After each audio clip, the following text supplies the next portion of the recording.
brought to meet my aunts, Mary Jane and Sylvia Connor. Now, we started our lives in chains. I spent the day sweating in cotton fields outside of town while my aunts lived in New Bern Town. When the Unions took that place, the master hightailed it so fast that they left the dinners on the table and the slaves in the verandas. Me, when I saw Confederate armies march in Kingston, I waited till dark and I hightailed right back to New Bern Town. There were thousands of colored folks, just like me, who came here.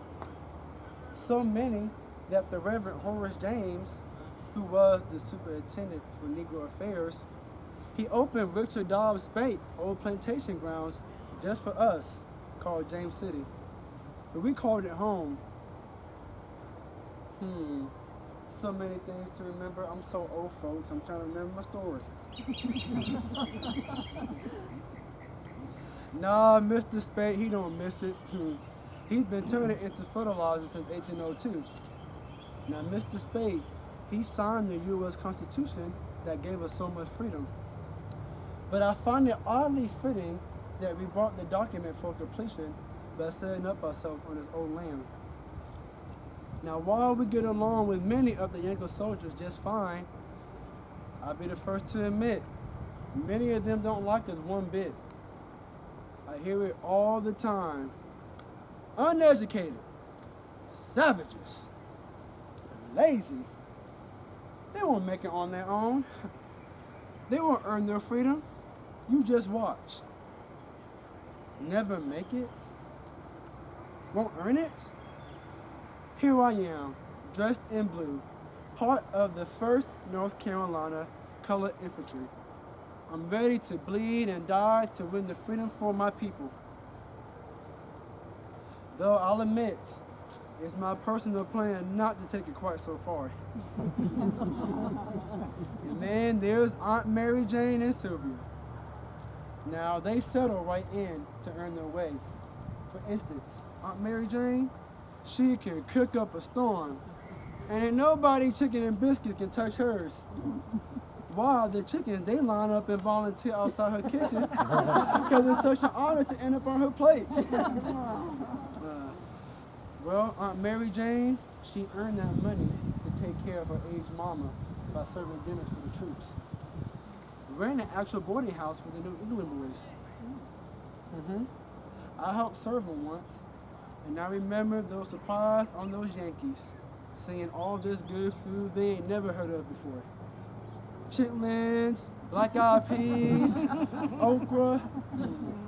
I asked the soldier once, "Sir, would you like a nice sweet potato?" His face all screwed up, and he said, "What would you go putting sugar in my potato for?"